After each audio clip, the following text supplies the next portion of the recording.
Big boss season 12 ವೀಕ್ಷಕರಿಗೆ ಪ್ರತಿದಿನ ಪ್ರತಿ ಕ್ಷಣ ಪ್ರತಿದಿನಾನು ಒಂದಲ್ಲ ಒಂದು ಹೊಸ ರೀತಿಯಾಗಿ ಟ್ವಿಸ್ಟ್ನ ಮನರಂಜನೆ ನೀಡುತ್ತಲೇ ಬಂದಿದೆ. ಸೊ ಹಾಗೆ ಇನ್ನೇನು ಕೆಲವೇ ದಿನಗಳಲ್ಲಿ ಬಿಗ್ ಬಾಸ್ ಶೋನೇ ಮುಕ್ತಾಯಗೊಳ್ಳಲಿದೆ. ಅದೇ ರೀತಿಯಾಗಿ ಇಷ್ಟು ದಿನ ಇರುವಂತಹ ಸ್ಪರ್ಧೆಗಳಿಗೂ ಇನ್ಮೇಲೆ ಇರುವಂತಹ ಸ್ಪರ್ಧೆಗಳಿಗೂ ತುಂಬಾ ಚೇಂಜಸ್ ಆಗಬೇಕಾಗತ್ತೆ. ಯಾಕಂದರೆ ಉಳಿದಿರೋದು ಕೆಲವೇ ವಾರಗಳ ಮಾತ್ರ. ಅದೇ ರೀತಿಯಾಗಿ ಆಟ ಆಡ್ತಿರುವಂತಹ ಸ್ಪರ್ಧೆಗಳಿಗೂ ಇನ್ಮೇಲೆ ವೀಕ್ ಆಗಿರುವಂಥ ಸ್ಪರ್ಧಿಗಳು ಎಚ್ಚೆತ್ತುಕೊಂಡು ತಮ್ಮ ಆಟವನ್ನು ಆಡಬೇಕಾಗತ್ತೆ. ಯಾಕಂದರೆ ವಾರದ ಫೈನಲಲ್ಲಿ ಗೊತ್ತಾಗೋದು ಒಬ್ಬರೇ, ಯಾರು ವಿನ್ ಆಗ್ತಾರೆ ಯಾರು ಮನೆಗೆ ಹೋಗ್ತಾರೆ ಇಷ್ಟೇ ಗೊತ್ತಾಗೋದು. ಸೊ ಇದೊಂದು ರೀಸನಿಗೆ ಇಷ್ಟು ದಿನ ಆಟ ಆಡ್ಕೊಂಡು ಬಂದು ಫೈನಲಲ್ಲಿ ತಮ್ಮನ್ನು ತಾವು ಬಿಟ್ಕೊಡೋದು ಅಷ್ಟು ಸರಿ ಅನಿಸಲ್ಲ. ಸೊ ಹಾಗೆ ಇಷ್ಟು ದಿನ ಎಫರ್ಟ್ ಹಾಕ್ಕೊಂಡು ಆಟ ಆಡ್ತಾ ಬಂದಿರುವಂಥ ಕಂಟೆಸ್ಟೆಂಟ್ಗಳು ಇನ್ನಷ್ಟು ಹೆಚ್ಚಿಗೆ ಎಫರ್ಟ್ನ ಹಾಕಿ ತಮ್ಮ ಒಂದು ವ್ಯಕ್ತಿತ್ವನ ಪ್ರೂವ್ ಮಾಡ್ಕೊಳ್ಳೋಂಥ ದಿನ. ಕೇವಲ 2 ವಾರಗಳಲ್ಲಿ ಅವರ ಒಂದು ವ್ಯಕ್ತಿತ್ವ ಏನು, ಅವರ ಆಟ ಹೇಗಿತ್ತು, ಹಾಗೆ ಅವರ ಒಂದು ವ್ಯಕ್ತಿತ್ವಕ್ಕೆ ಸಿಕ್ಕಂತಹ ಫಲಿತಾಂಶ ಏನು ಅನ್ನೋದನ್ನು ತಿಳ್ಕೊಳ್ಳೋಕ್ಕೆ ಬಹಳ ದಿನಗಳಿಲ್ಲ ಅಂತ ಹೇಳ್ಬೋದು. ಯಾಕಂದರೆ ಇವಾಗಲೇ ಕ್ಷಣಗಣನೆ ಆರಂಭವಾಗಿದೆ. ಯಾರು ಆ ಮನೆಯೊಳಗಡೆ ಹೆಚ್ಚು ಆಟ ಆಡಬೇಕು, ಯಾರು ಉಳ್ಕೋಬೇಕು, ಯಾರು ಹೋಗಬೇಕು ಅನ್ನೋದನ್ನು ಇನ್ನೇನು ಕೆಲವೇ ದಿನಗಳಲ್ಲಿ ನಾವು ತಿಳ್ಕೊಬೋದಂತ ಹೇಳ್ಬೋದು.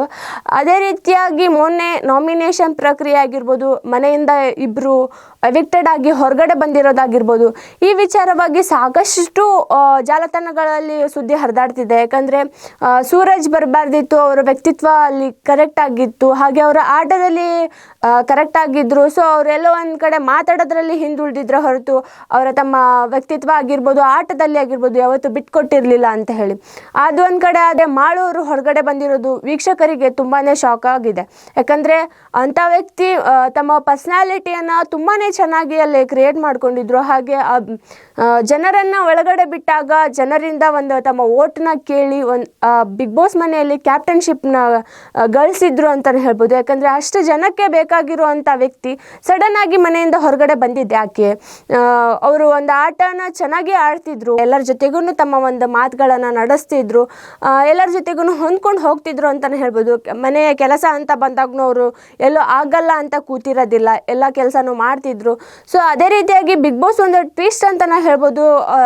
ಹೇರ್ ಕಟ್ ಮಾಡಿಸೋದಾಗಿರ್ಬೋದು, ಮುಖಕ್ಕೆ ಬಣ್ಣ ಹಾಕೋದಾಗಿರ್ಬೋದು, ಕೆಲವೊಂದಿಷ್ಟು ಆಗಲ್ಲ ಅನ್ನೋವಂಥ ಟಾಸ್ಕ್ಗಳನ್ನು ಕೊಟ್ಟಾಗ, ವಿಲನ್ ಟಾಸ್ಕ್ ಅಂತ ಬಂದಾಗ ಅವಾಗ ಮಾಳೂರು ತಮ್ಮನ್ನು ಎಲ್ಲೂ ಇಲ್ಲ ನಂಗೆ ಆಗಲ್ಲ, ನನಗೆ ಈ ಥರ ಮಾಡಿಸಿದ್ರೆ ನನ್ನ ಫೇಮ್ಗೆ ಹಾಳಾಗ್ಬೋದು, ಈ ಥರ ಏನೋ ಒಂದು ಥಿಂಕ್ನೇ ಮಾಡಿದೆ ಒಂದು ಟಾಸ್ಕ್ನ ಒಪ್ಕೊಂಡು ಆ ಥರ ಎಲ್ಲ ಅವರು ಡೇರಿಂಗ್ನ ಅವರು ಎಷ್ಟರ ಮಟ್ಟಿಗೆ ಗಟ್ಟಿಯಾಗಿದೆ ಅಂತ ಹೇಳಿ ತೋರಿಸ್ಕೊಂಡಿದ್ರು. ಸೊ ಇದೆಲ್ಲ ಇರುವಾಗ ಅಲ್ಲಿ ಮನೆಯಲ್ಲಿರುವಂಥ ವೀಕೆಸ್ಟ್ ಕಂಟೆಸ್ಟೆಂಟ್ಗಳು ಸೇಫಾಗಿ ಆಟ ಆಡ್ತಿದ್ದಾರೆ ಅನ್ನೋದು ವೀಕ್ಷಕರಿಗೆ ಒಂದು ಅಭಿಪ್ರಾಯ ಅಂತ ಹೇಳ್ಬೋದು. ಅದೇ ರೀತಿಯಾಗಿ ಮಾಳೂರು ಹೊರಗಡೆ ಬಂದಿರೋದು ಇದು ಒಂದು ಸ್ಪರ್ಧಿಗಳಲ್ಲಿ ಒಂದು ಬಿರುಗಾಳನೆ ಉಂಟು ಮಾಡಿದೆ. ಯಾಕಂದರೆ ರಕ್ಷಿತಾ ಅವರು ಮತ್ತು ಸ್ಪಂದನ ಅವರು ಅಂತ ಬಂದಾಗ ಇಬ್ಬರಲ್ಲೂ ಮಾಳೂರು ನಿಮ್ಮಿಂದ ಹೋದರು ಅನ್ನೋದು ತುಂಬಾ ಕೇಳಿ ಬರ್ತಿದೆ ಬಿಗ್ ಬಾಸ್ ಮನೆ ಒಳಗಡೆ. ನಿನ್ನೆ ನಾಮಿನೇಷನ್ ಪ್ರಕ್ರಿಯೆ ಅಂತ ಬಂದಾಗೂ ಸ್ಪಂದನ ಅವರನ್ನ ಪದೇ ರಕ್ಷಿತಾ ಅವರು ನಾಮಿನೇಟ್ ಮಾಡೋಕ್ಕೆ ಟ್ರೈ ಮಾಡ್ತಾರೆ. ಯಾಕಂದರೆ ಮಾಳೂರು ಹೋಗಿರೋದು ನಿನ್ನಿಂದ ಅಂತ ಹೇಳಿ ಸ್ಪಂದನ ಅವರು ಹೇಳ್ತಿರ್ತಾರೆ, ಮಾಳೂರು ತಮ್ಮ ಮಾತನ್ನು ಮಾತಾಡ್ತಿರ್ಲಿಲ್ಲ, ಯಾಕಂದರೆ ಅವ್ರು ಮಾತಾಡೋ ಜಾಗದಲ್ಲೆಲ್ಲ ನೀನು ಹೋಗಿ ಮಾತಾಡ್ತಿದ್ದೆ. ಸೊ ಅದೇ ರೀತಿಯಾಗಿ ಅವರು ಎಲ್ಲರಿಗೂ ಕಾಣಿಸಿದ್ದೆ ಹಾಗೆ ಮಾಳೂರು ಮಾತಾಡಲ್ಲ, ಅವ್ರ ಪರವಾಗಿ ಬೇರೆಯೊಬ್ಬರು ಮಾತಾಡ್ತಾರೆ ಅನ್ನೋದಕ್ಕಿಂತ ಇದೇ ರೀಸನಿಂದ ಹೊರಗಡೆ ಹೋಗಿರ್ಬೋದಲ್ಲ ಅಂತ ಹೇಳಿ ಸ್ಪಂದನ ಅವರ ಒಂದು ಅಭಿಪ್ರಾಯ ಆಗಿರುತ್ತೆ. ಸೊ ಇವರಿಬ್ಬರ ಕಿತ್ತಾಟದಲ್ಲಿ ಮಾಳೂರು ಆಲ್ರೆಡಿ ಹೊರಗಡೆ ಬಂದಾಗಿದೆ. ಮಾಳೂರು ನಿಜವಾಗ್ಲೂ ಕಡಿಮೆ ಓಟನ್ನು ಗಳಿಸಿ ಅಥವಾ ವೀಕ್ಷಕರಿಗೆ ಅವರು ಎಂಟರ್ಟೈನ್ಮೆಂಟ್ ಕೊಡೋಲ್ಲಿ ಸೋತು ಹೊರಗಡೆ ಬಂದ್ರ, ಅಥವಾ ಇವರಿಬ್ಬರ ಜಗಳದಲ್ಲಿ ಸ್ಪಂದನ ಮತ್ತು ರಕ್ಷಿತಾ ಅಂತ ಹೇಳಿ ಕಿತ್ತಾಟದಲ್ಲಿ ಆಗುವಂಥ ಕಾನ್ವರ್ಜೇಷನ್ ಅವರಿಗೆ ಹಿಂದೆನೇ ಅದು ಎಫೆಕ್ಟ್ ಆಗಿತ್ತಾ ಅಂತ ಹೇಳಿ ಒಂದು ಸಂಶಯ, ಒಂದು ಪ್ರಶ್ನೆ ಬಂದೇ ಬರುತ್ತೆ. ಸೊ ಹಾಗೆ ನಿನ್ನೆ ಒಂದು ನಾಮಿನೇಷನ್ ಪ್ರಕ್ರಿಯೆ ಒಳಗಡೆ ಅವರಿಬ್ಬರ ಕಿರ್ಚಾಟ ಜಗಳ ಅವರ ಒಂದು ವಾಗ್ವಾದ ಜೋರಾಗಿ ನಡೆದಿತ್ತು. ಸೊ ಹಾಗೆ ಮಾಳೂರು ಬಂದಿರೋದು ಎಷ್ಟು ಸರಿ, ಹಾಗೆ ಬಿಗ್ ಬಾಸ್ ಒಂದು ನಿರ್ಧಾರ ತೆಗೆದುಕೊಳ್ಳುವಲ್ಲಿ ಸೋತ್ರ, ಅಥವಾ ವೀಕ್ಷಕರಿಗೆ ಮಾಳುವರ ಆಟ ಇಷ್ಟ ಆಗಿರಲಿಲ್ವಾ, ರಕ್ಷಿತಾ ಮತ್ತು ಹಾಗೆ ಸ್ಪಂದನ ಅವರು ಮಾಳು ಅವರಿಗೆ ಒಂದು ಆತ್ಮೀಯವಾದಂತಹ ಸ್ಪರ್ಧಿಗಳು ಅಂತಾನೆ ಹೇಳ್ಬೋದು. ಯಾಕಂದ್ರೆ ಮನೆ ಒಳಗಡೆ ಬರುವಾಗ ಸ್ಪಂದನ ಮತ್ತು ಮಾಳು ಅವರೇ ಎಂಟ್ರಿ ಕೊಟ್ಟಿರ್ತಾರೆ ಜೋಡಿಗಳಾಗಿ.